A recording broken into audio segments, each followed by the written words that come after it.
Scoreline তখন 1-1। ম্যাচের বয়স ৭২ মিনিট। আর্জেন্টিনার বিপক্ষে সমতায় ফিরে নতুন করে স্বপ্ন দেখতে শুরু করেছে সুইজারল্যান্ড। ঠিক সেই সময় মাঠে ঘটে ম্যাচের সবচেয়ে বিতর্কিত ঘটনা। আর্জেন্টাইন মিডফিল্ডার লিয়ান্দ্রো পারেদেসের সঙ্গে সংঘর্ষে পড়ে যান ব্রিল এমবেলো। শুরুতে পারেদেসকে হলুদ কার্ড দেখান রেফারি, কিন্তু ভিআর পর্যালোচনার পর বদলে যায় সিদ্ধান্ত।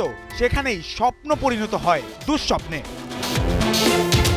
পারেদেসের কার্ড প্রত্যাহার করা হয়, আর ফাউলের অভিনয়ের অভিযোগে এমবোলোকে দেখানো হয় দ্বিতীয় হলুদ কার্ড, অর্থাৎ লাল কার্ড। 10 জনের দলে পরিণত হয় সুইজারল্যান্ড। কাঁদতে কাঁদতে মাঠ ছাড়েন এমবেলো। অতিরিক্ত সময়ে ম্যাচ জিতে 3-1 ব্যবধানে সেমিফাইনালে উঠে আলবিসেলেস্তেরা। তবে সেখানে ব্রিল এমবেলো ছিল নির্দোষ, সেখানে লাল কার্ডটি ছিল ভুল। শুধু রায়টি এসেছে বিশ্বকাপ থেকে সুইজারল্যান্ডের বিদায়ের পর।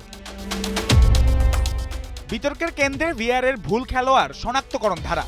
এই নিয়মের উদ্দেশ্য একজনের অপরাধে ভুল করে অন্য খেলোয়াড়কে কার্ড দেখানো হলে সেটি সংশোধন করা। কিন্তু এখানে ভিআর শুধু খেলোয়াড়ের পরিচয় বদলায়নি, বদলে দিয়েছিল অপরাধের ধরনও। পারেদেসের সম্ভাব্য ফাউল যাচাই করতে গিয়ে নতুন করে এমবোলোর সিমুলেশন শনাক্ত করা হয়। আইএফএবি স্পষ্ট করেছে ভিআর সঠিক অপরাধীকে চিহ্নিত করতে পারবে, কিন্তু মূল সিদ্ধান্তের বাইরে গিয়ে নতুন অপরাধ তৈরি করে শাস্তি দিতে পারবে না।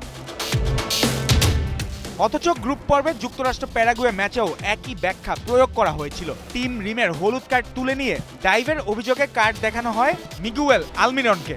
অর্থাৎ এটি শুধু একটি ভুল সিদ্ধান্ত নয়, ছিল নিয়ম বোঝার পদ্ধতিগত বিভ্রান্তি। সুইচ কোচ মুরাত ইয়াকিন সেদিনই বলেছিলেন এই সিদ্ধান্ত তাদের বিশ্বকাপ শেষ করে দিয়েছে। এখন আইএফএবির ব্যাখ্যা তার ক্ষোভকেই সত্য প্রমাণ করেছে। তবে ভুল স্বীকারে ফিরবে না এমবোলোর কান্না, বদলাবে না ফলাফলও।